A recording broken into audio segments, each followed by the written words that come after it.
നമസ്കാരം. ഞാൻ professor doctor Raju S, Kerala സർവകലാശാല മനഃശാസ്ത്ര വിഭാഗത്തിൽ നിന്ന് പ്രൊഫസർ ആൻഡ് ഹെഡായിട്ട് റിട്ടയർ ചെയ്തു. ഇപ്പോൾ ഒരു സ്വകാര്യ സ്ഥാപനത്തിൽ അധ്യാപകനായിട്ട് വർക്ക് ചെയ്യുന്നു. ഞാൻ ഇന്നിവിടെ സംസാരിക്കുന്നത് കൗൺസിലിങ്ങിൻ്റെ പ്രാധാന്യത്തെക്കുറിച്ചാണ്. കൗൺസിലിംഗ് എന്നതുകൊണ്ട് എന്താണ് ഉദ്ദേശിക്കുന്നത്? യഥാർത്ഥത്തിൽ ഇന്ന് നമ്മുടെ സമൂഹത്തിൽ കാണുന്ന പല കൗൺസിലേഴ്സും എൻ്റെ ഭാഷയിൽ പറഞ്ഞാൽ ഉപദേശികളാണ്. They are giving advices to the clients who approaches them for assistance. യഥാർത്ഥത്തിൽ ഉപദേശം കൊടുക്കലല്ല കൗൺസിലിംഗ്. പക്ഷേ കൗൺസിലിംഗ് എന്നെ ഏറെ ദുരുപയോഗപ്പെടുത്തുന്ന ഒരു പ്രവണത നമ്മൾ കാണുന്നു.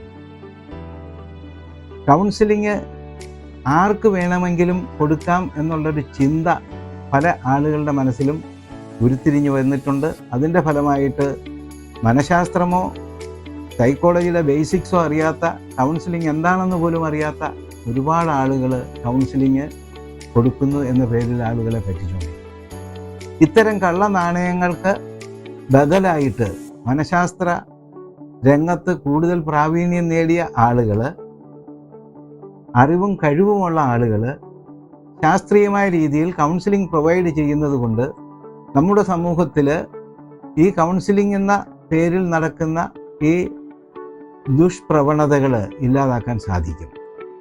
കൗൺസിലിംഗ് യഥാർത്ഥത്തിൽ പല മേഖലകളിൽ ആവശ്യമായിട്ട് വന്നിരിക്കുന്നു. ഏറ്റവും പ്രധാനമായിട്ട് നാം കാണുന്നത് വിദ്യാഭ്യാസ രംഗത്ത്, മറ്റൊന്ന് ചൈൽഡ് റെയറിംഗ് പ്രാക്ടീസസ്, മറ്റൊന്ന് കുടുംബ ബന്ധങ്ങളിൽ ഒക്കെ കൗൺസിലിങ്ങിൻ്റെ പ്രാധാന്യം വളരെ അധികമാണിന്ന്. വിദ്യാർത്ഥികളെ സംബന്ധിച്ചിടത്തോളം വിദ്യാർത്ഥികൾക്ക് പരീക്ഷയുമായി ബന്ധപ്പെട്ട്, അതുപോലെ പഠനത്തിലുണ്ടാകുന്ന പ്രശ്നങ്ങൾ, ഇതെല്ലാം പരിഹരിക്കാൻ ഒരു കൗൺസിലറുടെ സഹായം ആവശ്യമായി വരാം.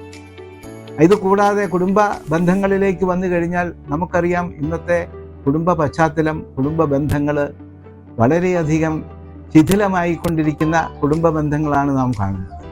അതിൻ്റെ പ്രധാന കാരണമായിട്ട് എനിക്ക് തോന്നുന്നത് ആശയവിനിമയത്തിലുള്ള പരിമിതികളാണ്. ശരിയായ രീതിയിലുള്ള കമ്മ്യൂണിക്കേഷൻ, ശരിയായ രീതിയിൽ ആശയവിനിമയത്തിനുള്ള അവസരം ലഭിക്കുകയോ, അതുപോലെ തന്നെ കുടുംബ ബന്ധങ്ങൾ ശരിയായ രീതിയിൽ നിലനിർത്തിക്കൊണ്ടു പോകുന്നതിനും കൗൺസിലിംഗ് വളരെയധികം പ്രധാനമായ ഒരു പങ്ക് വഹിക്കുന്നു.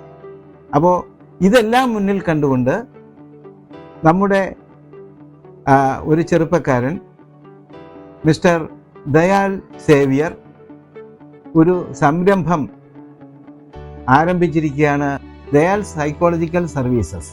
ഈ സ്ഥാപനത്തിലൂടെ നാം നേരത്തെ സൂചിപ്പിച്ചതുപോലുള്ള ഒട്ടനവധി പ്രശ്നങ്ങൾ, മനുഷ്യൻ്റെ ജീവിതവുമായിട്ട് ബന്ധപ്പെട്ട ഒട്ടനവധി പ്രശ്നങ്ങൾക്ക് പരിഹാരം കാണാൻ അദ്ദേഹം സഹായിക്കും എന്നുള്ളത് എനിക്ക് പരിപൂർണ വിശ്വാസമുണ്ട്.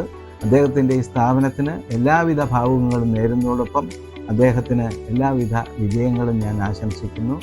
നമസ്കാരം.